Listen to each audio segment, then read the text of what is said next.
सुरुवात करूया. वेळ झाली आहे. अवतार मेहेर बाबा की जय. अवतार मेहेर बाबा की जय. अवतार मेहेर बाबा की जय. प्रियतम मेहेर प्रभु, हमारे बीच में उपस्थित होकर आप हम सभी को आपके दर्शन तथा सहवास का आनंद देकर हम सभी का मार्गदर्शन कीजिए, यही आपसे प्रार्थना है. थैंक यू बाबा. जय बाबा. Beloved God, help us all to love you more and more and more and more and more and more and still yet more till we become worthy of union with you. And help us all to hold fast to Baba's daman till the very end. अवतार मेहेर बाबा की जय. अवतार मेहेर बाबा की जय. अवतार मेहेर बाबा. जय बाबा. जय बाबा. सभी को जय बाबा. मेहर बाबा टिफ़िन लेक्चर में हम लेक्चर का डेट है 28 नवंबर 1926 का लेक्चर देख रहे हैं, जो कि बहुत लंबा सा है और काफ़ी विषयों पर बाबा ने इसमें विस्तृत से बताया. जब बाबा लोनावला में थे और अपने से वो अपने मूड में थे कुछ बताने के, और उन्होंने ये सब इसमें विविध विषयों पर बताया है. तो जैसे कि पिछले बार हमने संस्कारों की उत्पत्ति कैसे होती है और वो वाइप ऑफ कैसे होते हैं, कम कैसे होते हैं और पूर्ण उनका नाश डिस्ट्रक्शन कैसा होता है, उसके लिए क्या करना है, कौन करता है, कैसा करता है, इसके बारे में देखा कि सद्गुरु के द्वारा ही उसका पूरा डिस्ट्रक्शन हो सकता है. उसी प्रकार के साकार दर्शन, साक्षात्कार दर्शन और दृष्टांत, इसके बारे में भी हमने देखा था पिछले इसमें. और हमने योगास के बारे में पहले भी बाबा ने एक लेक्चर में 254 नंबर का दिया है ना, कि इसके ही टिफ़िन लेक्चर में ही पहले एक लेक्चर में बाबा ने विविध योगा के ऊपर दिया था. अब यहाँ पर वापस बाबा ने तो 4 योगास दिया है. आज हम वो योगास के बारे में देखेंगे बाबा क्या कहते हैं. काफ़ी विस्तृत रूप से दिया है. और इसके आगे फिर सर्कल के बारे में बाबा ने कुछ भाष्य किया है, वो देख के आगे देखेंगे हम कैसा कितना कवर कर सकते हैं. तो 4 योगा बाबा ने बताया है. कर्म योग, और सभी कोई भी योग के लिए, सबके लिए मूलतः प्राथमिक कंडीशन ये होती है कि सभी आसक्तियों को, सब संसार को छोड़कर फिर वो उस योग को किया जा सकता है. ये प्राइमरी कंडीशन है, ये प्राथमिक कंडीशन है उसके लिए, ये करने के लिए. तो सब रिन्यूंसिएशन ऑफ ऑल वर्ल्डली अटैचमेंट्स बाबा ने कहा है. वो करने के बाद या तो कोई कर्मयोग करता है, कोई भक्ति योग करता है, या तो राजयोग करता है, या ज्ञान योग करता है. कोई एक करता है, चारों साथ में नहीं हो सकता है. तो चारों साथ में कौन कर सकता है और वो किस प्रकार से है और दोनों साथ में क्यों नहीं हो सकते, ये सब इंटरेस्टिंग पोर्शन बाबा ने इसमें दिया है. But as I have been explaining and now say again, these yogas succeed only in stopping the formation of new sanskaras. बाबा कहते हैं कि जैसे कि मैं हमेशा से कहता आ रहा हूँ, और कई बार बाबा ने ये हमेशा स्पष्ट किया है कि योगा आध्यात्मिक प्रगति के लिए कुछ हद तक बहुत सीमित मात्रा से वो उपयोगी है. उससे हमारा अंतिम लक्ष्य जो है ईश्वर साक्षात्कार, वो प्राप्त नहीं हो सकता है. वो क्यों नहीं हो सकता है वो भी आगे पहले के प्रकरण में बाबा ने बहुत अच्छे से विशद किया है. क्योंकि योगा के माध्यम से कोई अपने मन को कंट्रोल करता है, तो सभी दबी हुई आकांक्षाएं, इच्छाएं जो है, ज़्यादा से ज़्यादा योगा के माध्यम से बिना किसी सद्गुरु की सहायता से वो जीवात्मा एक पर्टिकुलर चौथी, 5वीं, 6वीं भूमिका तक ही जा सकता है, उसके आगे नहीं जा सकता है. क्योंकि 6वीं भूमिका में कोई बचे कुचे थोड़े बहुत संस्कार रहते हैं, अहम मन रहता है, मन रहता है, ये सब का नाश केवल सद्गुरु के आशीर्वाद से, कृपा से ही हो सकता है. वो अपने आप से कोई भी नहीं किसी भी हालत में कर सकता है. और चौथी भूमिका में जो उसको बहुत सारी शक्तियाँ, सिद्धियाँ प्राप्त होती हैं. और उसका वो यदि दुरुपयोग करता है, क्योंकि उसने अभी तक जो हमारी दबा के रखी थी अपनी इच्छा आकांक्षाएं, वो एकदम जोर खाती है, और फिर यदि उसका दुरुपयोग वो करता है तो पत्थर योनि तक नीचे चला जा सकता है। लेकिन यदि सद्गुरु के मार्गदर्शन में कोई करता है अपनी आध्यात्मिक यात्रा, तो ये खतरा होता नहीं, क्योंकि सद्गुरु उसको बचाता है। फिर आगे बाबा ने बताया है कि जैसा कि मैं हमेशा स्पष्ट करते आया हूँ और अभी वापस से कहता हूँ कि ये जो योगास है, ये जो संस्कार, अब यहाँ पर ये 4 योगा के बारे में बाबा ने बताया है, लेकिन उसको किस रिलेशन में, किस कंटेक्स्ट में बताया है, तो संस्कार को ख़त्म करने के, नष्ट करने के दृष्टि से योगा कैसे उपयोगी है या नहीं, वो बाबा बताते हैं। तो संस्कारों का, नए संस्कारों का निर्माण कुछ हद तक इसको ये रुका सकते हैं, बंद कर सकते हैं, इतना ही। ये yoga succeed only in stopping the formation, केवल नए संस्कारों की उत्पत्ति बंद करने में, रुकाने में योगा सहायकारी होता है। The past store remains as it was, लेकिन जो पहले के संस्कार का भंडार हमारे पास इतना बड़ा पड़ा है, पूरा वो कभी ख़त्म होता नहीं है। और कई बार लोग ये पूछते रहते हैं कि सारे संस्कार जो है आफ्टर डेथ लाइफ में वो सब ये होता है, ऐसा नहीं है, बैलेंसिंग नहीं होता है।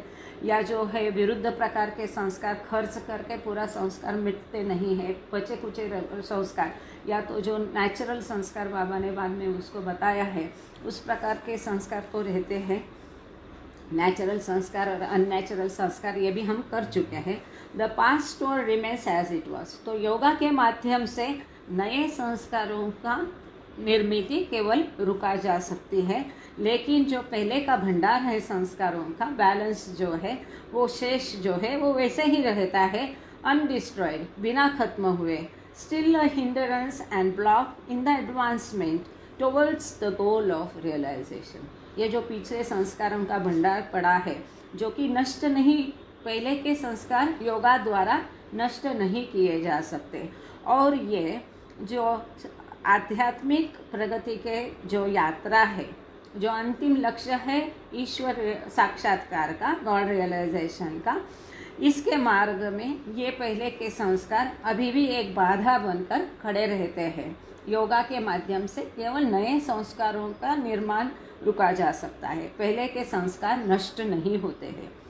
फॉर दिस रीज़न योगा मार्ग in its various forms remains ineffective, since it does not serve the end in view, which is to attain to perfection. इसीलिए बाबा कहते हैं कि योग मार्ग जो है वो अपने विविध रूपों में कुछ मर्यादा तक बेअसर ही होता है, क्योंकि जो अंतिम लक्ष्य की प्राप्ति है ईश्वर साक्षात्कार की या परिपूर्णता प्राप्त करने की, वो प्राप्त करने के लिए योगा मार्ग बेअसर है, योग मार्ग बेअसर है। Then what to do to prevent and block the creation of new sanskaras while destroying the old ones from the past। अब बाबा खुद ही यहाँ बोलते हैं, तो फिर यदि ऐसा है तो नए संस्कारों का निर्माण होने से रोकने का, वो बंद करने का, उसके साथ ही पुराने संस्कार भी खत्म किया जाए। इसके लिए क्या करना पड़ेगा? नो अदर मेथड और remedy offers itself but for सत्संग एंड सहवास। बाबा कहते हैं इसके लिए सत्संग और सहवास के अलावा, इसके सिवाय और कोई भी दूसरा उपाय नहीं है। The company of and remaining with a perfect saint, make such a one your guru and surrender to him heart and soul। ऐसे गुरु को आप अपना पूर्ण आत्मसमर्पण करो और उसकी सहवास में रहकर उसकी सेवा करो, निस्वार्थ सेवा करके सभी आज्ञाओं का उसका पालन करो। ये पहले भी बाबा ने बताया है, इसी किताब में हम देख चुके हैं। Company of remaining with a perfect saint, जो स्वयं ऐसा संत जो स्वयं परिपूर्ण है, मतलब ईश्वरी साक्षात्कार प्राप्त है, इसे गॉड रियलाइजेशन जिसे मिला है, इसका मतलब सद्गुरु।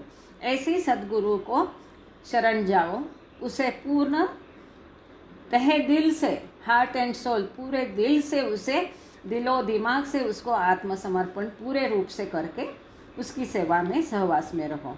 This is the easiest and best indeed, the only way. It provides the rare remedy, the key to this almost impossible task of destroying all of your samskaras. बाबा कहते हैं कि यह आपके पूरे संस्कार खत्म करने का जो अत्यंत कठिन काम है, उसके लिए बहुत दुर्लभ ऐसा उपाय है, मास्टर की है। वास्तव में इतना सबसे आसान और सबसे उत्तम उपाय है कि सद्गुरु की कंपनी में रहना, उसका सहवास प्राप्त करना। और हम पहले भी ये देख चुके हैं कि सद्गुरु यदि शरीर में नहीं है तो उसका नाम स्मरण द्वारा, या जैसा हम लोग कोई भी सत्संग भजन को, इसीलिए सत्संग कहने की पद्धति इसीलिए है कि वहाँ आप मेंटली, मानसिक रूप से अपने सद्गुरु से कनेक्ट होते हैं। फिर वो भजन द्वारा हो, वाचन द्वारा हो, जप द्वारा हो, इसीलिए उसका भी महत्व है। जब गुरु शरीर में नहीं होता है तो भी वो अपना कार्य इस प्रकारों द्वारा करता रहता है। This is the easiest best Indeed. वास्तव में ये सबसे उत्तम उपाय है, सबसे आसान सरल उपाय है, और ये जो अत्यंत दुष्कर कार्य है संस्कारों को ख़त्म करने का, उस कार्य को करता है। And why so? ऐसा क्यों होता है? Because a true guru has realized God, and these realized ones can be compared to knowledge furnaces, Gyan Bhatti, furnaces that consume all things tossed into them, indeed, even those things that approach and come into contact with them. तो ऐसा क्यों होता है? सद्गुरु के सहवास में संस्कार नष्ट कैसे होंगे? तो बाबा कहते हैं क्योंकि ये जो सही असली गुरु है, जिसे ईश्वर साक्षात्कार प्राप्त किया है, जिसे ईश्वर से एक रूप होने का, मैं ही ईश्वर हूँ, इस चीज़ का अनुभव किया है, ऐसे जो सही गुरु होते हैं उनकी तुलना एक फर्नेस जो भट्टी रहती है, वो भट्टी पर कौन सी भट्टी है? ये तंदूर की भट्टी नहीं है, लेकिन ज्ञान की भट्टी के समान वो सद्गुरु रहते हैं। और उनकी जो ज्ञान की भट्टी है, इसमें आप जो भी डालो, अच्छा बुरा, सभी को वो खत्म कर देगा। एवरीथिंग, ये अग्नि में आप जो भी डालो, अग्नि उसे स्वाहा कर देगा। और ये अग्नि कौन सा है? ज्ञान की अग्नि है। वो सद्गुरु में जो ज्ञान की अग्नि प्रदीप्त है, उस अग्नि में जो भी कुछ डालोगे, इसीलिए बाबा हमेशा कहते हैं कि डोंट वरी, जो भी है आपकी कमियां मुझ में दे दो, मुझे दे दो, क्योंकि मैं समंदर हूँ, सब कुछ इसमें समा जाएगा। तो यहाँ पर इसी को बाबा ने दूसरी तरीके से बताया है कि ये जो ज्ञान की अग्नि है, भट्टी है, उसमें सब कुछ स्वाहा हो जाएगा। जो कुछ उसको अप्रोच करेगा, सद्गुरु के संपर्क में आएगा, वो सबको। And what kinds of things do this spiritual furnace, this sage sons Sadguru burn and consume. तो ये जो संत है, सद्गुरु है, वली है, ये जो आध्यात्मिक भट्टी है, ये आध्यात्मिक भट्टी किस चीज़ों को नष्ट कर देगी, किस चीज़ों को ये जला डालेगी? The sanskaras of those who come near and live, the sanskaras of those who come near and live under them, sanskaras of all kinds, good and bad, past and present, all, just as a furnace consumes everything put into it, good things and bad, beautiful, fragrant flowers along with filthy, dirty, stinking muck, absolutely everything, without the slightest regard to its worth, material or otherwise. तो इस आध्यात्मिक भट्टी में क्या क्या जलेगा? जो भी कोई सद्गुरु के संपर्क में आएगा, उसके सहवास में रहेगा, उसके आज्ञा के अंदर लिव अंडर देम मीन्स उसकी आज्ञा से काम करेगा, उनके सारे संस्कार, सभी प्रकार के संस्कार, अच्छे बुरे, अभी के, पहले के, पुराने, जैसे वो फर्नेस जो है, भट्टी है, अग्नि की भट्टी क्या करती है, आप उसमें जो भी डालोगे, अच्छा हो, बुरा हो, सुंदर हो, खुशबू वाला फूल हो, सूखा हुआ फूल हो, गंदगी हो, एब्सोल्युटली एवरीथिंग, सब कुछ वो अग्नि जला देता है। बिल्कुल इसी प्रकार से ये सद्गुरु के ज्ञान की जो भट्टी है, उसमें सद्गुरु के सहवास में, उसके साथ में आने वाले, इसके आसपास के संपर्क में आने वाले के सभी प्रकार के संस्कार वो भट्टी, सद्गुरु की ज्ञान की भट्टी जला डालती है, खत्म कर देती है, without the slightest regard to its worth material और अदरवाइज। वो फिर अच्छा हो बुरा हो, जैसा अग्नि में हो, आप सोना डालो, गहना डालो, कपड़ा डालो या गंदगी डालो, जो भी डालोगे वो भौतिक दृष्टया बहुत महंगा हो, कीमती हो, हल्का हो, गंदा हो, नर्क हो, कुछ भी बिना देखे अग्नि सब कुछ खत्म कर देता है, उसको जला देता है। उसी प्रकार देखो हम कितना हल्के में या लाइटली लेते हैं बाबा और उनकी कंपनी, या उनके प्रेमीजनों की मंडली की कंपनी, या उनके समाधि जाना, या उनके ध्यान में रहना, ये भी एक प्रकार का सहवास है। तो हम कितने उनको हल्के में लेते हैं, जैसा कहते हैं ना, so lightly we take it. उसका कितना गहरा महत्व है कि उनके सहवास में आने से, उनकी जो आप तहे दिल से जब उनका स्मरण करते हैं तो उतने वो आपके संस्कार जानने में समर्थ है। और मुझे याद है, वापस में एक हकीकत बोलती हूँ, ध्यान में आया तो पट से, कि मुझे मेरे पिताजी ने बताया था कि बाबा ने, उस कौन सा साल था वो तो मुझे मालूम नहीं, और दर्शन करते समय बाबा ने बताया था कि इसके पहले के सारे अभिसंस्कार ख़त्म कर दिए हैं। अब ये केवल मेरे लिए था कि उस समय जमा हुए सब मंडली जनों के जो भी दर्शनार्थी उनके लिए था, या किस इसमें था ये तो मुझे पता नहीं, और मैं उसके ऊपर थोड़ा हमेशा आशंका रहती थी मुझे। अब कुछ हद तक वो क्लियर हो गया है, आगे रहता है वो हमारा अपना रहता है। And who has the greatest quantity of sanskaras वो किसके पास सबसे बड़ा संस्कारों का भंडार होता है? बाबा कहते हैं सिनर्स, जो पापी है उनके पास संस्कारों का बहुत बड़ा भंडार होता है। It is for this very reason to destroy the largest stores of the worst sanskaras that these saints and avatars work more for those sinners who are most immersed in sins and hence drowned in bad sanskaras more than anyone else is। बाबा कहते कि सबसे ज़्यादा भंडार, क्योंकि पापी लोगों का खराब संस्कार ज़्यादा होते हैं, क्योंकि डार्क होते हैं वो संस्कार, ज़्यादा स्ट्रांग होते हैं। और इसी कारण बाबा कहते इसी कारण ये जो सबसे बड़ा, बहुत बड़ा भंडार है गंदे संस्कारों का, उनका नष्ट करने के लिए ये जो भी अवतार आते हैं, संत आते हैं, वो ज़्यादा से ज़्यादा इन लोगों के गंदे संस्कार ख़त्म करने की कोशिश करते हैं। वो कार्य वो करते हैं, वर्क मोर फॉर दो सिनर्स, जो पापी है उनके संस्कार, ये जो गंदे संस्कारों का बहुत बड़ा भंडार होता है, उनको ख़त्म करने का कार्य वो करते हैं। आर मोस्ट इमर्स, जो भी ये पाप और पापी कृत्य में, गंदे संस्कार इकट्ठा करने में जो जुटे रहते हैं, ऐसे लोगों के संस्कार मिटाने में, ख़त्म करने का कार्य ये संत और सद्गुरु अवतार करते हैं। और कोई भी किसी भी संस्कारों को ख़त्म करने से इन लोगों के संस्कारों के ऊपर अधिक कार्य किया जाता है।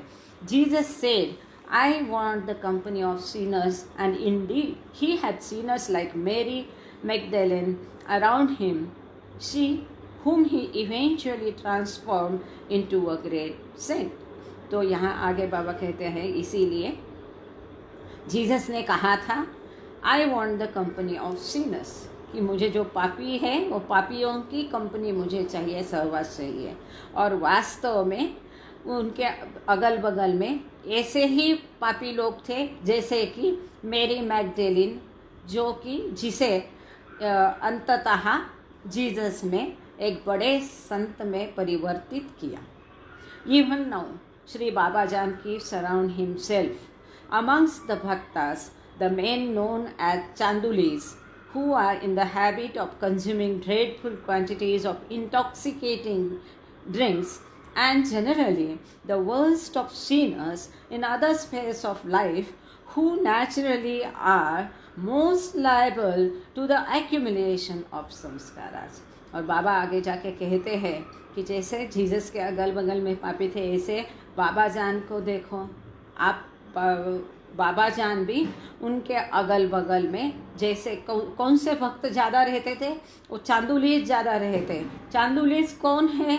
एक तो खराब आदत होती है और बहुत भयंकर स्वरूप का जो ड्रग्स है, इंटॉक्सी, नशा करने वाले लोग जो है, एकदम उग्र नशा करने वाले लोग हैं, उनको चांदुलीस कहते हैं। और ऐसे चांदुलीस बाबा जान के अगल बगल में रहते थे जनरली, यूजुअली, सामान्य रूप से। जो एकदम सबसे खराब से खराब पापी है, जो जिंदगी की बाकी गतिविधियों में, स्फेयर्स में एकदम खराब पापी है, और जिन्होंने सबसे ज़्यादा खराब संस्कार जमा किए होंगे, ऐसे ही लोग आपको सामान्य रूप से, बाकी लोग भी रहते थे, सामान्य रूप से ज़्यादातर बाबा जान के अगल बगल में आपको दिखाई देंगे, ऐसा बाबा यहाँ कहते हैं। और यहाँ पर बाबा जान के लिए बाबा ने हिमसेल्फ, बाबा जान कीप्स अराउंड हिमसेल्फ, बाबा जान के लिए बाबा ने हिमसेल्फ लिखा है, हर सेल्फ नहीं। और बाबा जान को खुद को भी, उनको महिला करके यदि कोई संबोधित करे तो वो पसंद नहीं था। और बाबा भी हमेशा बाबा जान को मतलब श्रीलिंगी कभी वो उल्लेख नहीं करते थे। यहाँ एक फुटनोट दी है, हम उसे पढ़ेंगे तो ये बात और स्पष्ट हो जाएगी। Here again, as in other places, Hazrat Baba Jan, though biologically a woman, is referred to through the masculine pronoun. For further discussion, see footnote page 111। इसके पहले भी हमने इसको देख लिया है पहले के लेक्चर में कि महिला होने के बावजूद बाबा जान को पसंद नहीं था, और बाबा भी उनको कभी श्रीलिंगी इसमें प्रोनाउंसिएशन उनको कभी एड्रेस नहीं करते थे। तो बाबा ने यहाँ बाबा जान हिमसेल्फ ऐसा लिखा है कि जिनके अगल बगल में चांदुलीस रहते थे जो नशा करते हैं। Chanduli Gujarati is a consumer of chandul, a preparation of opium smoke through a pipe. अफू की जो नशा करते थे, ऐसे लोगों को चांदुली बोला जाता है। आगे देखते हैं। This sense actively want sinners, for they want to give a lift and raise these most wretched unfortunate victims of Maya to a higher level, saving them from creating even more wicked sanskaras and thus falling into the sanskaras clutches. तो ये जो संत है वो क्या, इनके अगल बगल में पापी लोग क्यों रहते थे?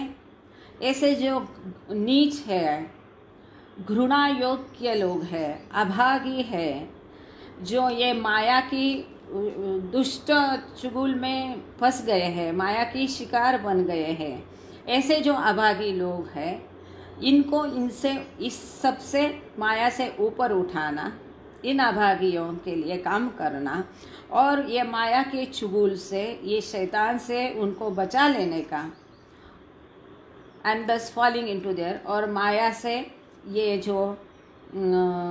जो शैतानी संस्कारों में ये जो फंस जाएंगे हैं, ये शैतानी संस्कारों की जखड़ में आने से ऐसे दुर्भाग्यों के बचाना, यही वास्तविक कार्य है संत लोगों का। दिस इन सूद, हकीकत में, इज़ देयर वर्क, हकीकत में यही वो संत लोगों का कार्य है। यहाँ पर संत बाबा ने सदगुरु को ही कहा है, क्योंकि जैसा कि हम देख रहे हैं संत के आगे हर जगह बाबा ने कहा है the realized one, the experienced one. The realized one is मतलब परफेक्ट मास्टर। परफेक्ट मास्टर कौन है? सद्गुरु है। तो जो संत है, संत शब्द बाबा ने परफेक्ट मास्टर के रूप में यहाँ यूज़ किया है। तो इनका हकीकत में यही कार्य है, यही उनकी ड्यूटी है, कर्तव्य है कि ऐसे दुर्भागी अभागी लोग जो माया की चुगुल में फंस गए हैं, तो उनको ये शैतानी संस्कारों की जकड़ में आने से बचाना है। This in Sood is their work, nay their duty, for which express purpose they assume this human form and come down to this world, leaving behind and sacrificing their own enjoyment of eternal bliss, Paramanand, of their realized state. ये perfect master या सद्गुरु उनकी अवस्था कैसी होती है? ईश्वरी साक्षात्कार प्राप्त करने के बाद में तो अनंत आनंद है, इटर्नल ब्लिस अवस्था है। उसमें डूबे रहने के बदले वो तो कर सकते हैं और उसको एंजॉय कर सकते हैं, जैसे कि मजहूब्स कहते हैं, करते हैं।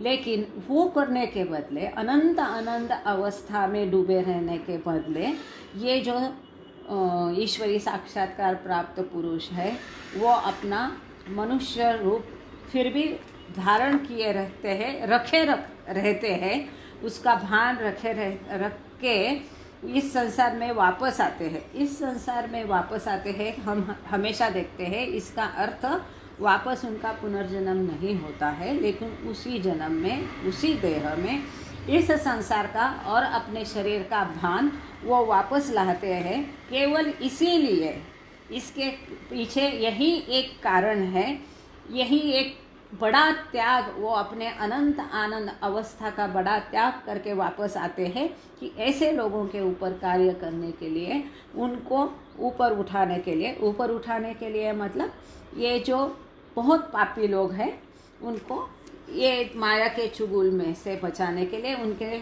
खराब संस्कार नष्ट करने के लिए। As for the Bhakta Mandali or devotees who gather around such a saint and remain in his sahvas, they are rightly considered as the most fortunate ones. ऐसे सद्गुरु के अगल बगल में बाकी जो भक्त रहते हैं, केवल पापी रहते हैं क्या? सद्गुरु या अवतार के अगल बगल में नहीं, बाकी लोग भी रहते हैं। तो अब बाबा बाकी लोगों की बात कर रहे हैं कि ऐसे जो भक्त मंडली होती है, जो बाकी लोग सद्गुरु की अगल बगल में उसके सहवास में रहते हैं, वो उनको बहुत ही वास्तव में बहुत ज़्यादा भाग्यशाली माना जाएगा। फॉर इन द सहवास of their Guru they have the good luck to have their old samskaras from the past burnt up while preventing and blocking formation of new samskaras. But on top of that, they are enabled to perform all 4 yogas at the same time, which is absolutely impossible under any other conditions. इसी के साथ बाबा कहते हैं कि जो ये संत सद्गुरु अवतार की सहवास में अगल बगल में बाकी भक्त लोग रहते हैं, वो बहुत ही भाग्यशाली होते हैं। क्यों? क्योंकि इनका ये गुड लक होता है, भाग्य ऐसा रहता है कि इनके पुराने संस्कार तो खत्म हो ही जाते हैं, पूरे जल जाते हैं अवतार या संत की कंपनी में। ऊपर से इसके शीर्ष पर वो नए संस्कारों का निर्माण रोकने भी सक्षम हो जाते हैं, और उससे भी ऑन टॉप ऑफ दैट के इसके शीर्ष पर they are enabled to perform all 4 yogas. मतलब ये जो भक्त लोग अगल बगल में होते हैं, उनके पुराने संस्कार भी जल जाते हैं, नए संस्कारों का निर्माण भी रुक जाता है, ऊपर से ये चारों योगा को एक साथ करने में सक्षम हो जाते हैं। और जो कार्य अशक्य है, इम्पॉसिबल है, असंभव है, बिल्कुल ही संभव नहीं, किसी भी स्थिति में चारों योग, जो भक्ति योग है, ज्ञान योग है, कर्म योग है और राजयोग है, ये चारों योगों को एक साथ कोई भी किसी भी हालत में नहीं कर सकता है। ये ऐसे नहीं के संभव वाला असंभव कार्य भी जो है, ये सद्गुरु या संत या अवतार के अगल बगल के जो भक्तजन रहते हैं, आपके हमारे जैसे, उनके लिए संभव होता है। क्यों और कैसा संभव होता है, ये कभी नहीं सोचा था ना। चारों योगा के लिए प्राथमिक कंडीशन क्या है कि रिन्यूंसिएशन ऑफ वर्ल्डली थिंग्स। सभी जो भौतिक आस्था है, भौतिक अट्रैक्शंस जो है, उनको ख़त्म करके उसका त्याग करके आना है। तो ये पॉसिबल होता है। यहाँ पर ये बहुत इंपॉर्टेंट बात बाबा ने कही है, इसको वापस कहते हैं, फॉर इन द सहवास of their Guru they have the good luck to have their old sanskaras from the past burnt up, while preventing and blocking formation of new sanskaras. But on top of that, they are enabled to perform all 4 yogas at the same time, which is absolutely impossible under any other conditions. For क्यों ऐसा कैसा होता है? For these devotees have renounced everything, the primary, essential and principal precondition of all the yogas. चारों योगा की जो प्राथमिक आवश्यक मुख्य प्रीकंडीशन है कि सभी ये संसार, भौतिक संसार की सभी आसक्तियों को त्याग करना। Renunciation of what? संसार मतलब संसार छोड़ के भगवी कफनी पहन कर और वो ये लगा के कहीं बैठना नहीं। रिन्यूंसिएशन ऑफ व्हाट? त्याग किस चीज़ का करना है? भौतिक आसक्तियों का त्याग करना है। और ये जो भौतिक आसक्तियों का त्याग करके ये अपने सद्गुरु के पास आते हैं, इसीलिए इनको ये आइस ऑन द टॉप बोलते हैं ना, वैसा ये एडिशनल इनका ये बेनिफिट होता है। कैसा, वो बाबा आगे बताते हैं। Having done so, then first they practise karma yoga by doing what the guru orders them to do. अब ये कैसा संभव होता है? पहले वो अपने गुरु की आज्ञा का पालन करते हैं, तो गुरु जो भी उनको कहता है वो करके वो क्या करते हैं? कर्म योगा का पालन करते हैं। सेकंड, दूसरा, they perform bhakti yoga through loving and worshipping their guru and master, for whose sake they have renounced everything, as we have said. तो दूसरा जो है वो भक्ति योगा करते हैं। कैसा? कि उस गुरु के लिए, उस सद्गुरु के लिए, अवतार के लिए वो सारा संसार त्याग कर आए हैं और उसी को वो प्रेम करते हैं, उसकी पूजा करते हैं, और इस प्रकार से वो भक्ति योगा का पालन करते हैं। And through their ever readiness to listen to whatever he says, सब कुछ त्याग कर वो अपनी गुरु के शरण में आए हैं, इसीलिए और हमेशा तत्पर रहते हैं कि जो भी गुरु कहता है, सद्गुरु कहता है, उसकी आज्ञा का पालन के लिए वो तत्पर रहते हैं। इस प्रकार से वो गुरु की पूजा करते हैं, गुरु से प्रेम करते हैं, इस प्रकार से वो भक्ति योग करते हैं। Third, in thinking day and night of the master and guru and concentrating their minds always on him, they perform rajayoga. अब बाबा ने राजयोगा क्या, किसके बारे में, किसको राजयोगा बताया था? हमने पहले देखा है। इसमें बाबा ने राजयोग किसको कहा? कि एकाग्रता को बाबा ने राजयोग कहा। तो तीसरा, ये जो सद्गुरु के अगल बगल में भक्तगण होते हैं, वो क्या कहते हैं?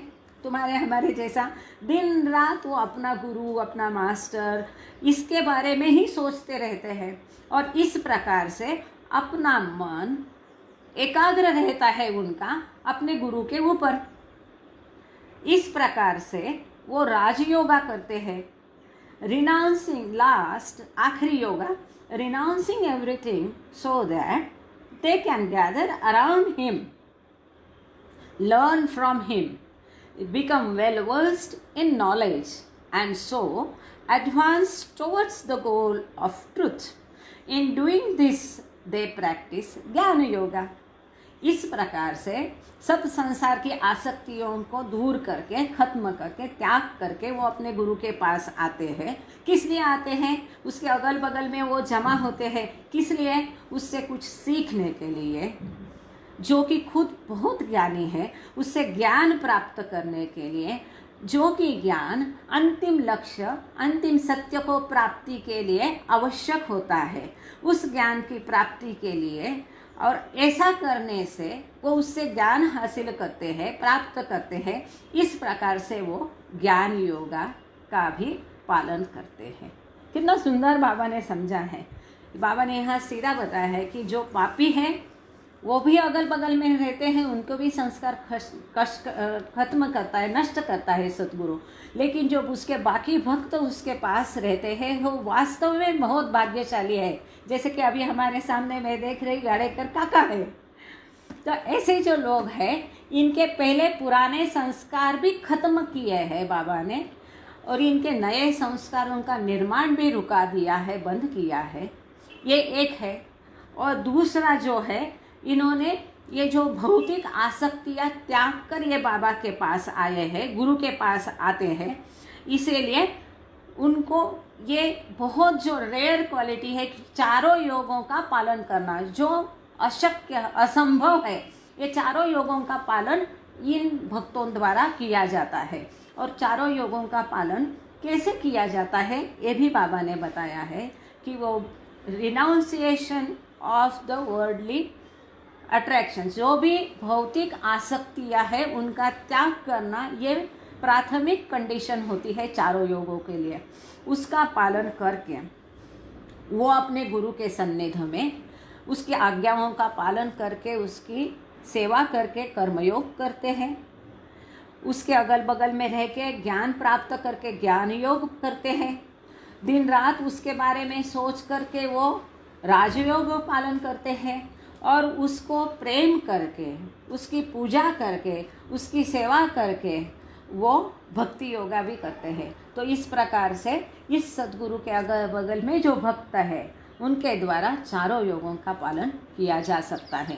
पहले एक लेक्चर में किसी ने पूछा था कि हमको कौन सा योगा करना चाहिए, इसमें से कौन सा मार्ग चुनना है। तो चारों आप तरीके से कर सकते हैं, ऐसा हमने तभी डिस्कस किया था, आपको याद होगा।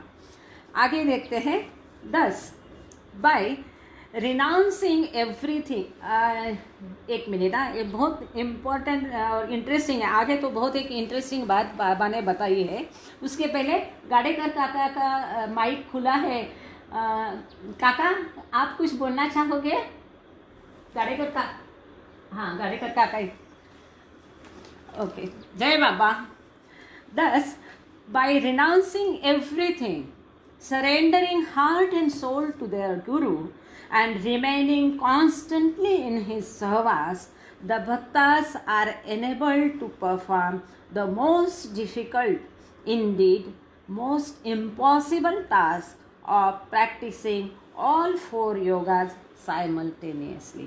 इस प्रकार से बाबा कहते हैं कि सब कुछ त्याग करके और अपने दिलो दिमाग से गुरु को आत्मसमर्पण करके, पूरा समर्पित करके और सतत उसके सहवास में रहकर भक्त जो लोग एकदम कठिन से कठिन, वास्तव में सबसे असंभव जो कार्य होता है, ये चारों योगों का पालन एक साथ करने का, वो असंभव, सबसे असंभव कार्य वो भक्तजन करते हैं।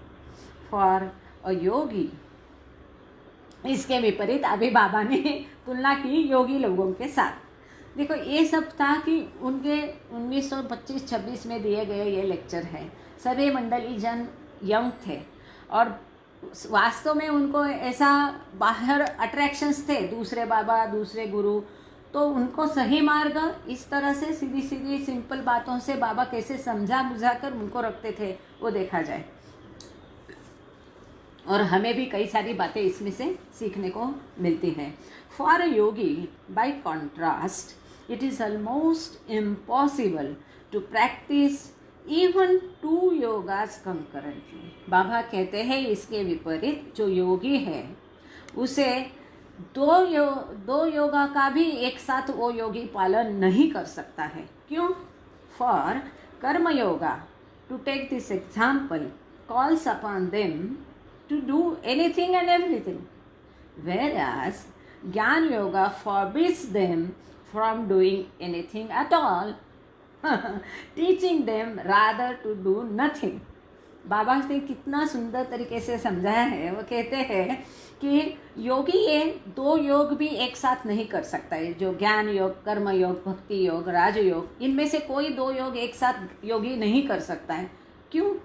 क्योंकि उनकी सीख ही बिल्कुल विपरीत है, एक दूसरे के विरुद्ध है। बाबा ने यहाँ उदाहरण दिया है, एक उदाहरण ले लो। जो कर्म योगा है वो क्या कहता है कि सब कुछ करो, anything, do anything and everything, सब कुछ करो, कुछ भी करो। इसके विपरीत ज्ञान योग क्या कहता है? उनको कुछ भी करने से मना करता है। ज्ञान योग कहता है कि कुछ भी आप करने से संस्कार उत्पन्न होते हैं, क्रियाशीलता, निष्क्रियता। ऐसा एक टॉपिक मराठी में हमने देखा था जिसको डिस्कोर्सेस में है एक्शन एंड इनएक्शन। ऐसा बाबा ने समझाया है, बड़ा एक संपूर्ण टॉपिक है डिस्कोर्सेस में, एक्शन एंड इनएक्शन। तो ज्ञान योग क्या करता है? कुछ भी करने से मना करता है। वो ज्ञान योग ऐसा सिखाता है कुछ भी मत करो। अब देखो, कर्म योग कहता है सब कुछ करो, सब कुछ करो, कुछ भी करो। ज्ञान योग कहता है कुछ भी नहीं करो। तो यदि कोई योगी दो योग साथ में कर सकता है क्या? ये संभव है क्या? नहीं है। These two lines of instructions, in other words, run directly opposite to one another. ये दोनों भी जो सूचनाएं हैं इन दोनों से आई हुई, ये एक दूसरे से बिल्कुल विरुद्ध है, विपरीत है। Each undoing what the other does. एक ने जो कहा है वो दूसरा अंडू करता है, उसको उसके विपरीत कहता है। लेकिन ये कहाँ संभव है? दो योग नहीं, चार योग इकट्ठे वही कर सकता है जो सद्गुरु का भक्त है, वही कर सकता है। और कैसा कर सकता है वो हम भी थोड़ी देर पहले हमने देखा है। To take stock and summarize all this teachings then we find, in short, अब बाबा कहते हैं कि अभी तक हमने आगे जितना भी देखा उसका संक्षेप में कहना है तो हम ये देखते हैं that ordinary people make a mess of good and bad संस्कार। जैसे कि इस लेक्चर की शुरुआत हुई थी कि सामान्य मनुष्य जो है उनके अच्छी कृति से, विचारों से, शब्दों से अच्छे संस्कार होते हैं। खराब कृति, खराब विचार, खराब शब्द, इससे खराब संस्कार उत्पन्न होते हैं। और इसीलिए सामान्य मनुष्य के पास अच्छे और बुरे दोनों संस्कारों का भंडार रहता है। जैसे कि बाबा ने वहाँ उदाहरण दिया था, हमारे सर पर जैसे बाल रहते हैं, काले भी रहते हैं, सफ़ेद भी रहते हैं, मिक्स रहते हैं, ऐसे हमारे संस्कार भी, किसी के संस्कार पूरे अच्छे या किसी के पूरे बुरे नहीं होते हैं, तो मिक्सचर रहता है अच्छे बुरे का। That yogis remove them superficially. अब योगी लोग उनको पूरे संस्कारों को ख़त्म नहीं कर सकते हैं, केवल नए संस्कारों का निर्माण वो रुका सकते हैं। और कैसा वो हमने देखा था पहले। The realise sadgurus root them out for ever. योगी लोग केवल नए संस्कार उत्पन्न होने से थोड़े रुका सकते हैं, बंद कर सकते हैं, लेकिन पुराने संस्कारों का बड़ा भंडार जो है उसको नष्ट नहीं कर सकते।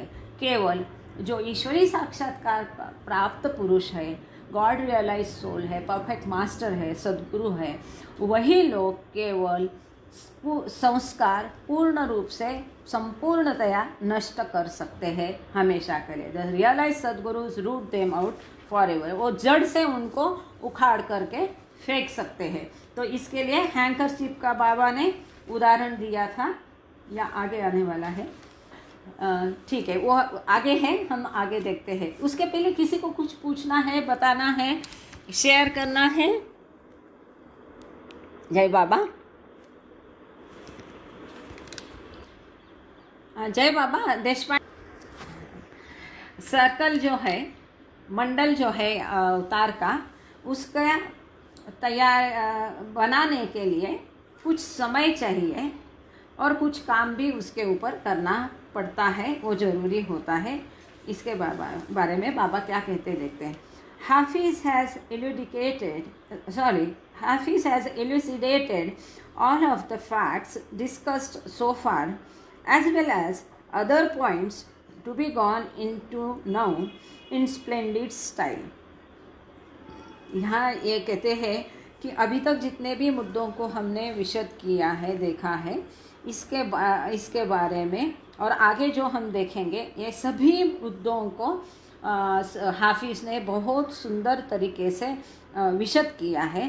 Continuing on this subject after a brief interlude, Shri went on to explain. अभी ये जो हम संस्कार, उसकी निर्मिति, खत्म होना और सद्गुरु का सहवास या चारों योग, इसके बारे में देख रहे हैं. इसके बारे में बताते इसी टॉपिक पर आगे बाबा ने कंटिन्यू किया एक छोटे से अंतराल के बाद. और आगे बाबा ने ये कहा, आगे देखते क्या कहा.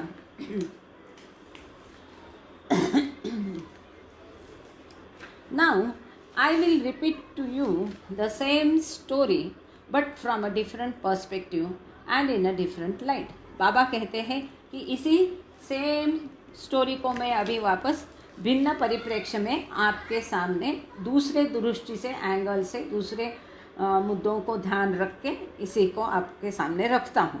अब कैसा रखते हैं बाबा, देखिए. संस्कारों का देखा, फिर योगा का देखा और फिर मास्टर्स कंपनी देखा. अब आगे देखते हैं. ए सर्टन फिक्स्ड टाइम, अमुक वक़्त, एंड सर्टन डिफिनिट प्रिंसिपल्स, नियम रुधि always have their place in the carrying out of both internal and external work. कोई भी आंतरिक या बाह्य कार्य करना है तो उसके लिए एक सुनिश्चित समय और सुनिश्चित स्पष्ट तत्व के ऊपर ही उसका निर्माण होगा, वो कार्य होगा. वो कार्य में सुनिश्चित समय और स्पष्ट तत्व के ऊपर ही ऐसा कार्य, आंतरिक या बाह्य कार्य होगा. This is particularly so with regard to circle members who are being prepared for being made perfect. ये खास करके जो सर्कल के सदस्य, मंडल के सदस्य हैं, जिनको कि परिपूर्ण बनाने के लिए तैयार किया जा रहा है. The preparations for their perfecting always entail a certain time and working. उनका परिपूर्णत्व कब मिलना है, ये स्पष्ट एक कुछ एक उसका समय है, उसकी एक कार्य प्रणाली है. तो बाबा कहते हैं कि कोई भी आंतरिक या बाह्य कार्य करना है तो उसके लिए एक स्पष्ट तत्व होते हैं, एक सुनिश्चित समय होता है. और ख़ास करके मंडल के सदस्यों जिनको परिपूर्णता के लिए, परफेक्शन के लिए, गॉड रियलाइजेशन के लिए जिनकी तैयारी करवा ली जाती है, उनके बारे में तो ये खास महत्वपूर्ण है. Now a sadguru can make anyone a majzoob any time he likes. ये सद्गुरु जो है किसी को भी मजहूब बना सकता है किसी भी समय, जब वो चाहे, जब उसकी मर्जी करे. But to make someone a realise salik, that necessitates time and working. मजहूब तो सद्गुरु किसी को भी कभी भी बना सकता है जब उसकी मर्जी हो. लेकिन यदि किसी को सलीक बनाना है, परफेक्ट मास्टर बनाना है, सद्गुरु बनाना है, तो उसके लिए समय चाहिए, एक कार्य प्रणाली चाहिए, वर्किंग चाहिए. तो यहाँ पर बाबा कहते हैं अभी हमको मजहूब और सद्गुरु दोनों में क्या अंतर है बहुत अच्छे से हम सब लोग जानते हैं. सही है ना? कोई बताएगा इन शॉर्ट, मजहूब और सद्गुरु? मजहूब क्या है, सद्गुरु क्या है? हम बहुत बार, ऑलमोस्ट 2-3 लेक्चर छोड़ के हम इसके, हाँ प्लीज़ नंदराम जी बोलिए. जय बाबा.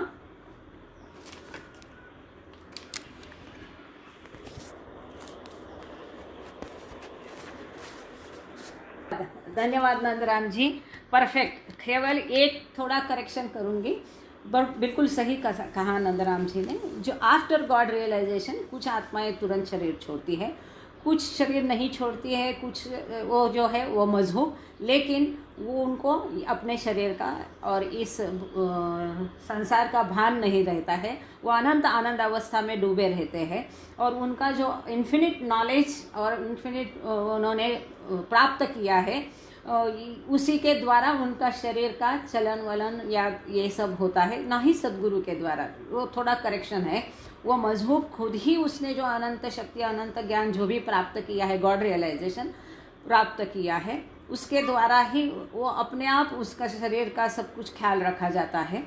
और जो सद्गुरु है वो आफ्टर गॉड रियलाइजेशन अपना शरीर का इस संसार का भान वापस लाते हैं, क्योंकि उनको इस संसार के प्रति कुछ कर्तव्य निभाना होता है, वो है सद्गुरु। थैंक यू नंदराम जी, बहुत बढ़िया। तो आगे चलते हैं। तो बाबा यहाँ कह रहे हैं कि इस मजहूब तो कोई किसी को फटाक से कभी भी सद्गुरु बना सकता है, लेकिन किसी को सलीक बनाना है, सद्गुरु बनाना है, तो उसके लिए एक निश्चित कार्य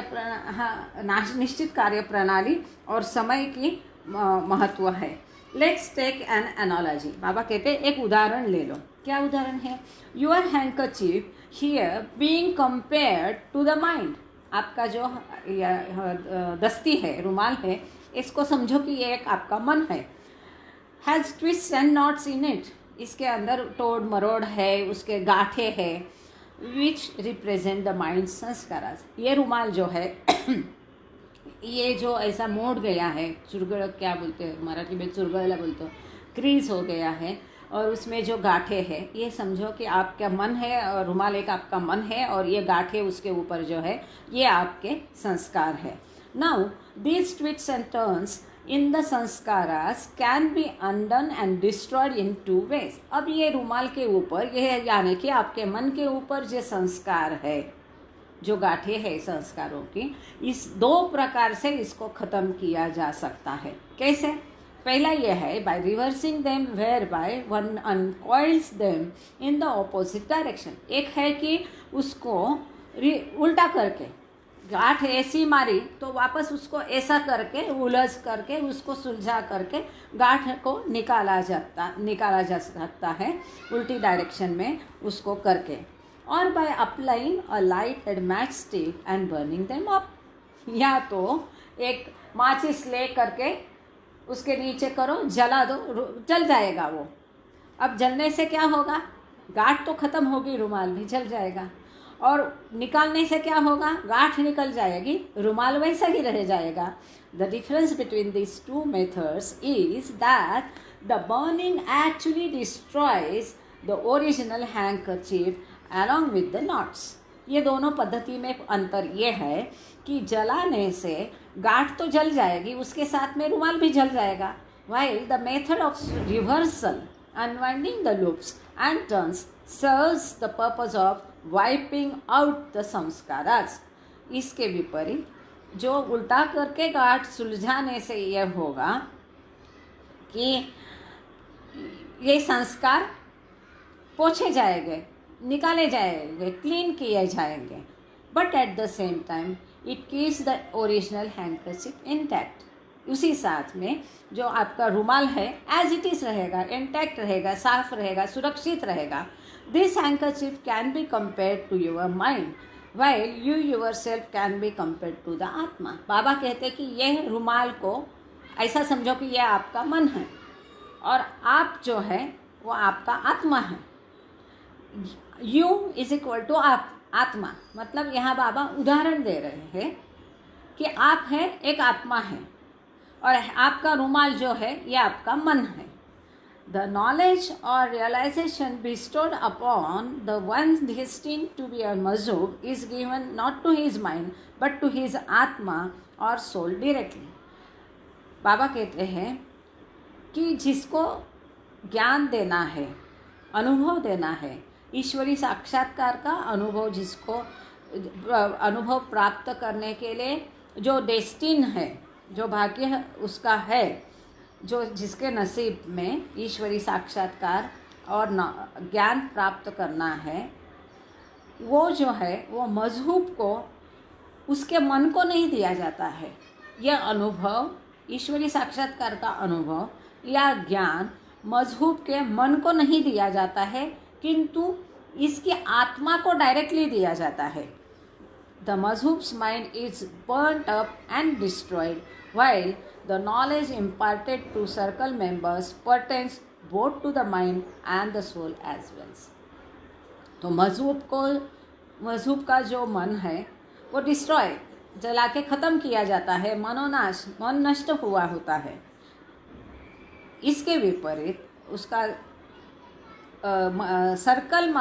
सर्कल के सदस्यों को जो ज्ञान दिया जाता है वो उनके मन और आत्मा दोनों को दिया जाता है। यहाँ इतना सुंदर उदाहरण से बाबा ने बताया है कि यदि एक रुमाल है और वो रुमाल को गांठ किया है, वो गांठ सुलझाने का दो तरीका है, या तो उलझ करके उसको सुलझ करके उल्टा करके वो गांठ खोली जाए। तो ऐसे में ये रहा रुमाल, ये सारे रहा, इसके ऊपर जो क्रीज है ये सारे संस्कार है। ये इसको जो ऐसी गांठ मारी तो ये भी संस्कार है। अब इस गांठ को सुलझाने का है तो ऐसा करके हम सुलझा सकते हैं, तो गांठ निकल गई, लेकिन रुमाल ऐसा ही है। लेकिन यदि माचिस से इसको जलाया तो गांठ भी निकल जाएगी, रुमाल भी जल के ख़त्म हो जाएगा। तो ये फ़र्क है। मजहूब में क्या होता है, माचिस से जलाने से जैसा होता है वैसा उनके संस्कार भी ख़त्म हो जाते हैं, उनका मन भी ख़त्म हो जाता है। लेकिन मंडल के सदस्यों को जो ज्ञान दिया जाता है और उनको जो अनुभव दिया जाता है ये गांठ को सुलझाने जैसा होता है। वो मंडल के सदस्यों के आत्मा और मन दोनों के ऊपर कार्य करता है। After realization the circle member works with that realized mind when he descends back to the world for duty। और उसका फ़ायदा ये होता है, यहाँ पे उनका रुमाल जल के ख़त्म होता नहीं, मन जल के ख़त्म होता नहीं। वो मंडल के सदस्यों को मन और आत्मा दोनों के ऊपर ध्यान और साक्षात्कार का उपयोग होता है। और ये मन मंडल के सदस्य का, ईश्वरी साक्षात्कार प्राप्त सदस्य का इंटैक्ट रहता है, सुरक्षित रहता है। क्यों? क्योंकि जब वो अपने कर्तव्य के लिए वापस आएगा मतलब अपना भान वापस लाएगा, तभी इसी मन के द्वारा उसको संसार में कार्य करना होता है। ये महत्वपूर्ण फर्क यहाँ पर बताया है। Realisation comes at its proper time through the guru's grace. साक्षात्कार जो है गुरु के कृपा से जब उसको आना है, उसका जो निश्चित समय है उसी समय पे रियलाइजेशन मिलेगा। The seeds are sown, but time is required for their growth। ये जो रियलाइजेशन का है, साक्षात्कार का है, गॉड रियलाइजेशन का बीज ऑलरेडी बोया है। कई साल पहले इसको बोया गया है और अभी उसकी ग्रोथ होना, बढ़ना उसका अपेक्षित है। These seeds won't germinate before their time। ये जो बीज बोए हैं, जो नीलम जी आपके प्रश्न का शायद यहाँ पर आपको इनडायरेक्टली दूसरी तरह से उत्तर मिल जाएगा। ये जो ईश्वर साक्षात्कार के बीज बोए गए हैं, उनका जब समय आएगा उसी समय पे वो पक्व होके उनमें से पौधा आएगा और वो बढ़ जाएगा। And they won't linger on after their time has expired. वो बीज जो है वहाँ पर रहेगा नहीं, जब उसका समय ख़त्म होगा तब डेफिनेटली वो साक्षात्कार उसे प्राप्त होगा। उससे ज़्यादा समय, अधिक समय वो लेगा नहीं। इसके बारे में बाबा ने पहले भी एक लेक्चर में जो वाजपेयी जी ने पढ़ा था, इसके बारे में बाबा ने एक उदाहरण दिया था, शायद उसको बाबा ने यहाँ पर रिपीट भी किया है। टू टेक कॉन्क्रीट एग्जाम्पल, इसके बारे में बाबा ने एकदम एक ठोस उदाहरण दिया है। मैं पढ़ती हूँ, आप समझने की कोशिश करिए। Seed in the form of semen has been thrown out of the body, ejaculated as time goes on. Gradually this seed takes the form of a human body within the woman's womb, garbha bij ropayu, and when the form and growth are complete, only then does it into bracket as the baby emerge in its perfect condition। बाबा कहते हैं कि एक स्त्री के गर्भ में जैसा ये शुक्राणु डाला जाता है और वो उसके निश्चित समय तक वो अंदर रह के अपना धीरे धीरे उसका ग्रोथ होता है, फिर उसका अपना एक रूप होता है। एज अ बेबी, और जो उसकी पूर्ण स्थिति हो जाएगी उसके बाद में अपने आप वो अपना समय पर ही बाहर आता है। एक छोटा बच्चा जो है माँ के गर्भ में 9 महीने रहेगा, उसके अंदर उसका धीरे धीरे पालन पोषण एक स्लो होता है, प्रोग्रेस होता रहता है, और उसका निश्चित समय है। वो समय से पहले बाहर आएगा नहीं, आएगा तो उसका परिणाम अच्छा नहीं है, और जो समय उसका निश्चित है उस समय वो आएगा ही आएगा। तो उस लेक्चर में बाबा ने ये कहा था कि वो माँ को कम से कम वो कैसा धीरज से, शांति से, पेशेंटली वो इंतज़ार करती है 9 महीने और बच्चा बाहर आने का, पर उसको मालूम होता है कि फलाने महीने में वो ऐसा होगा। लेकिन जो मंडल का सदस्य है उसमें बीज बोया गया है, गॉड रियलाइजेशन का बीज वो मंडल के सदस्य में बोया है, लेकिन उसको पता भी नहीं है कि ये बीज मेरे अंदर बोया है, और उसको ये भी पता नहीं होता है कि कब एग्जैक्टली गॉड रियलाइजेशन मिलेगा। ये फ़र्क बाबा ने उस लेक्चर में बताया था, तो इसी को बाबा ने यहाँ दोहराया है। Otherwise if you remove it pre maturely, वो बेबी को बाबा कह रहे, इफ़ यू अगर वो बेबी को प्री मैच्योरली पहले से, समय के पहले से निकाला जा गया, either by means of some medicine or through an operation, medicine देके या operation से, the contents of the womb, that is this child inside, do indeed issue forth, but not in their complete and perfect form, but in a form that is kacha, unripe, and not even living, dead and of no use.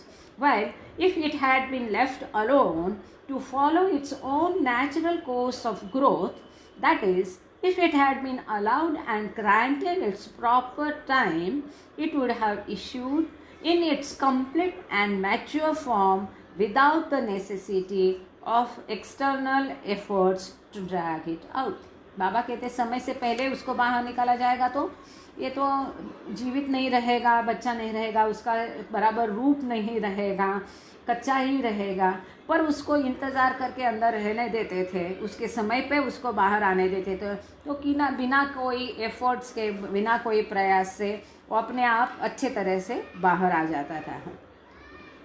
I myself am quite sure of having sown the seeds in my circle members who are being prepared for perfection, and I am equally sure of the result that these seeds will grow to their complete and mature form, that they will become perfect, but only at the proper time.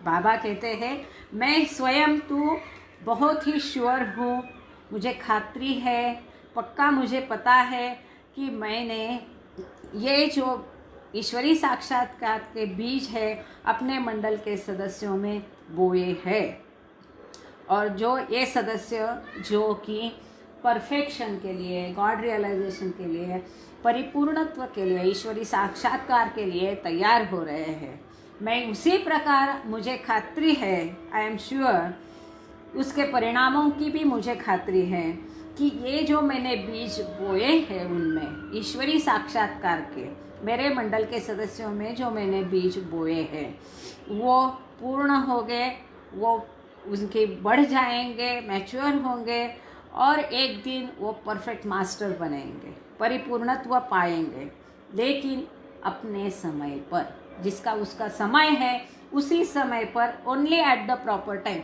उनके समय पर ही ये होगा। एक अनादर analogy, Baba कहते दूसरा और एक उदाहरण ले लो।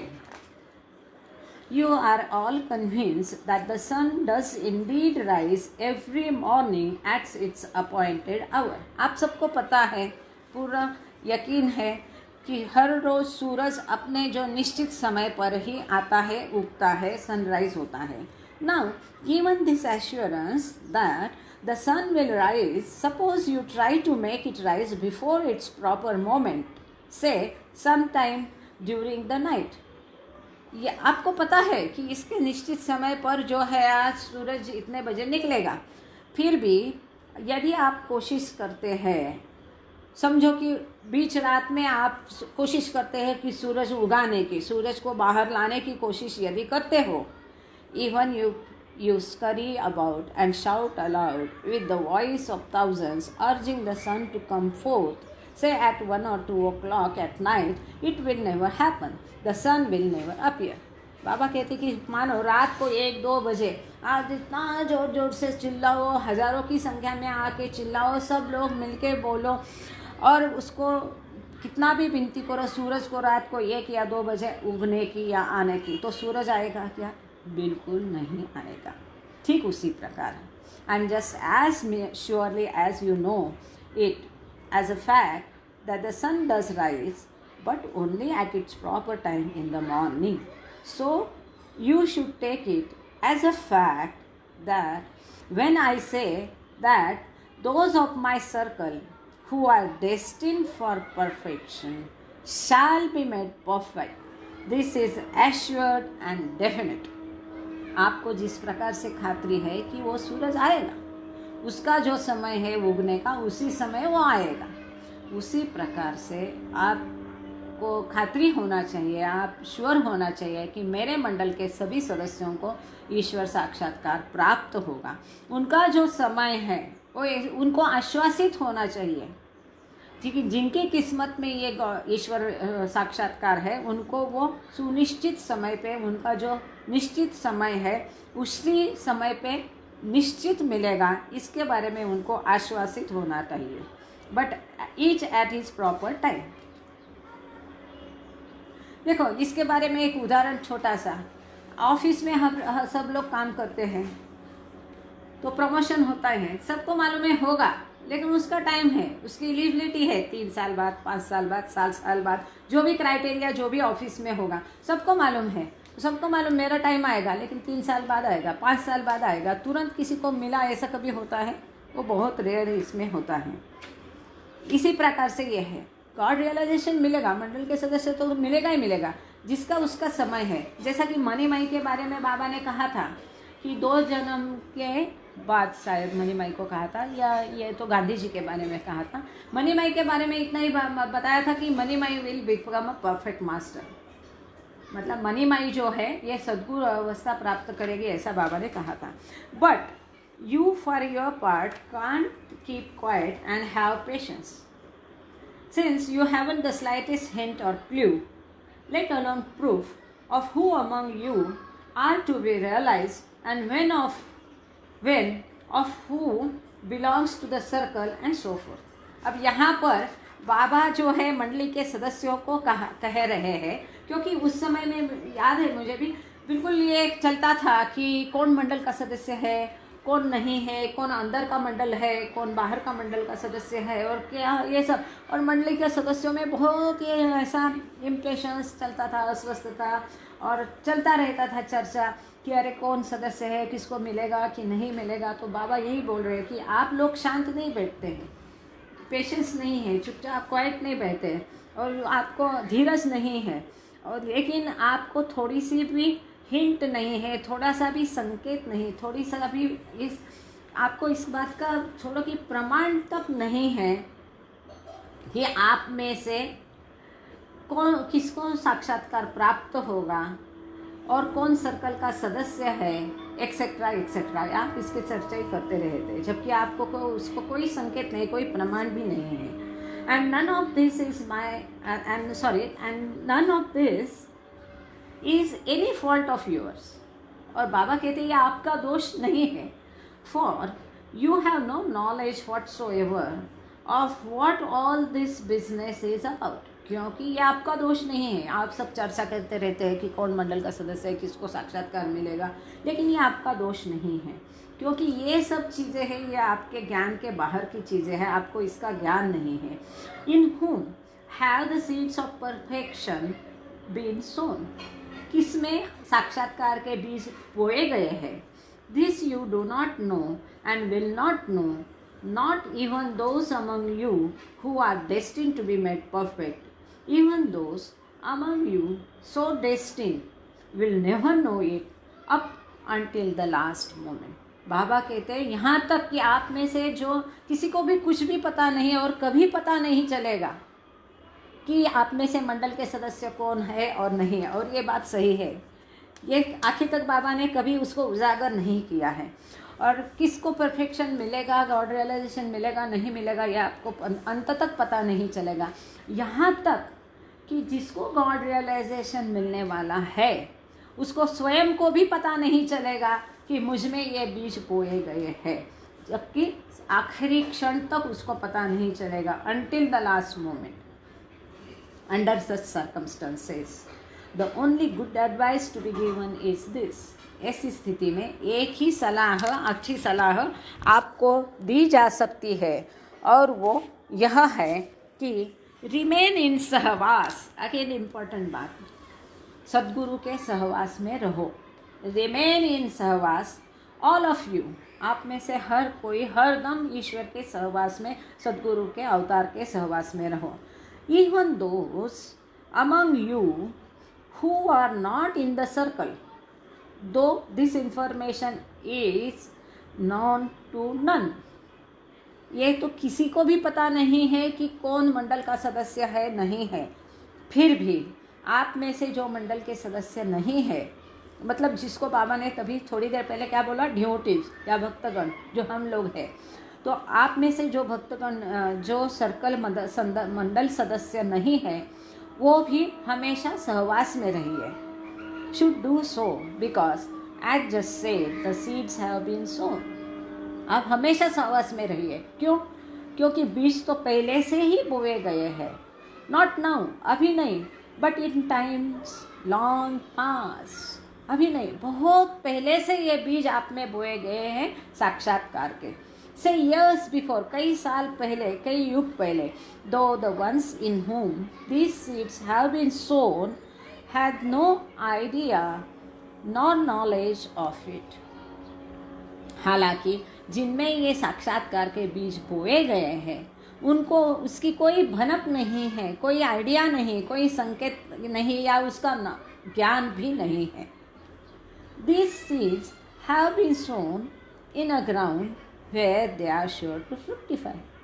ऐसी जगह ये बीज बोए हैं कि जहाँ पर वो डेफिनेटली ये बीज अच्छे फ्रुक्टिफाई हो गए, फलेंगे। This sowing must necessarily bear fruit. ये जो मैंने बीज बोए हैं साक्षात्कार के, ये डेफिनेटली नेसेसरीली आवश्यक रूप से ये फल लाएगा। किसका फल? साक्षात्कार का फल। The seeds have not been scattered haphazardly. ऐसे ही संयोगवश यहाँ वहाँ ऐसे ये बीजों को बोया नहीं है। They have not been planted just anywhere. कहीं भी ऐसा कोई भी वो बीज बोया नहीं है। Without regard to the circumstances and surroundings. आसपास या परिस्थितियों का बिना भान रखे इसको बोया नहीं है।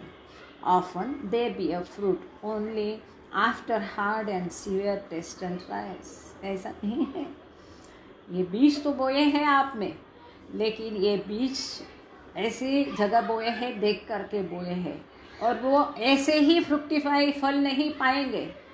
बहुत कड़ी परीक्षाओं, कठिन परीक्षण और परीक्षा के बाद ही ये फल पाएगा।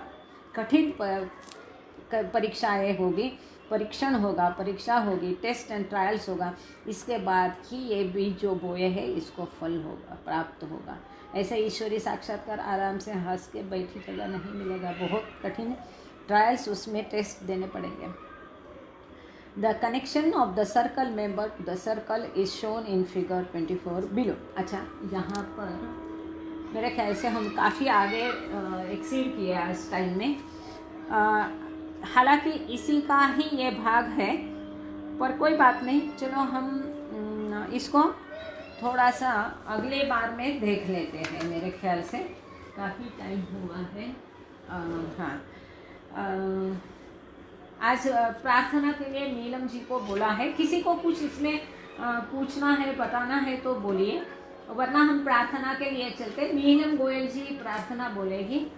सभी को धन्यवाद। Thank you Baba, thank you all, thank you Ketaki. Neelam ji आप मैं जय बाबा।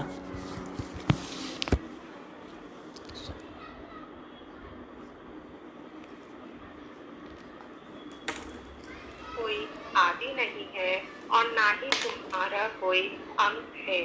तुम अद्वैत हो, तुम तुलना से परे हो और तुम्हारा पार कोई नहीं पा सकता है। तुम्हारा कोई रंग और रूप नहीं है। तुम आविर्भाव से रहित हो और तुम गुणातीत हो। तुम अपार हो और अगाध हो। कल्पना और धारणा से परे हो। शाश्वत और अनश्वर हो। तुम अखंड हो और दिव्य नेत्रों के सिवाय और किसी भी प्रकार से तुम्हें कोई नहीं देख सकता है। तुम्हारा अस्तित्व सदैव था। तुम सदैव रहते हो और तुम सदैव रहोगे। तुम सर्वत्र हो। तुम हर वस्तु में हो। तुम हर जगह से परे तथा हर वस्तु से परे भी हो। तुम आकाश में हो और पाताल में हो। तुम व्यक्त हो और अव्यक्त हो। तुम सब लोगों पर हो और समस्त लोगों से परे भी हो।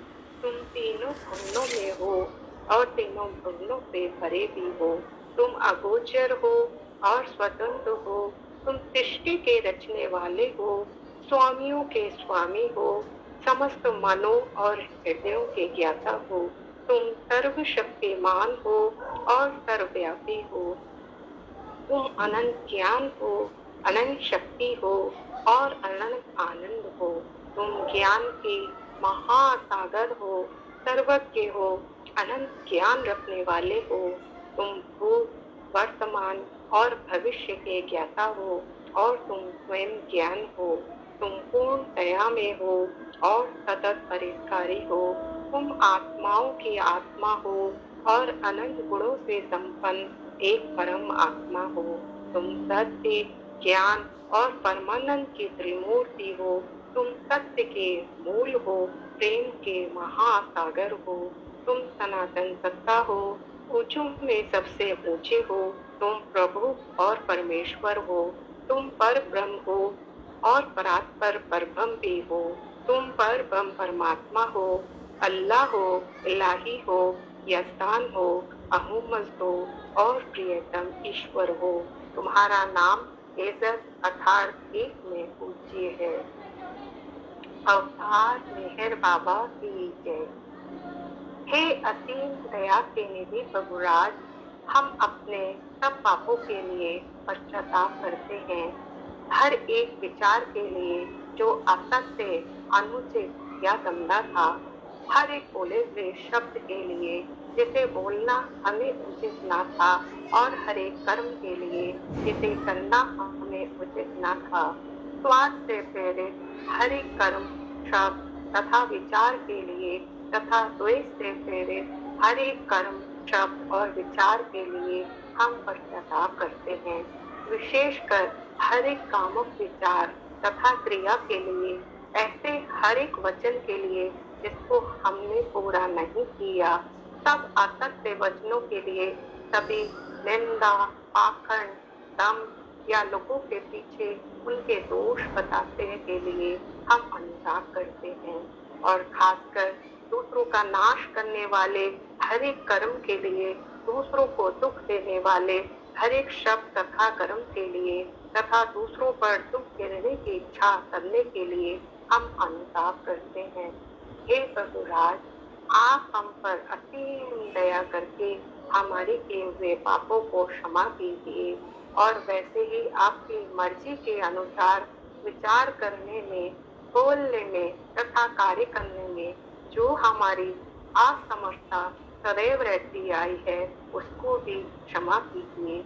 यही हमारी आपसे प्रार्थना है। प्रियतम परमात्मा, हमारी ऐसी सहायता करो कि हम तुमसे अधिक अधिक प्रेम करें और अधिक और अधिक, और फिर भी उससे भी अधिक प्रेम करें, जब तक कि हम तुझमें मिलकर एक हो जाने के पात्र बन जाएं। और तू हम सब की ऐसी सहायता कर कि हम आन तक बाबा का दामन जड़ता से पकड़े रहे। अवतार मेहर बाबा की जय। अवतार मेहर बाबा की जय। बुझावे नार जहलत कर कुदरत परमात्मा छेलागी आश भक्तों ने के बख्शे पूरी मातु कयामुर शाद है बाबा चरण पर तुझ न धरी है सर उदारा जात थी वाके पथई पे वो मिहिर बाजू तुझे माँ लिखती कथनो तू आशिक बीन आरिफ की तुझे डरी याए बहदत मारे पतनो कोई तूफान तू हमू रहे रब ने ऐसा लेख बख्श जे ज्ञान जगलू के तू पर मात ज्ञानी छेने मुख तारे रफातू उदाना प्रेमनो प्यारो पिलावी मस्त हमने कर छे तुझ पर जान सदके साकिया पी दे पयमात हमारी नाम भर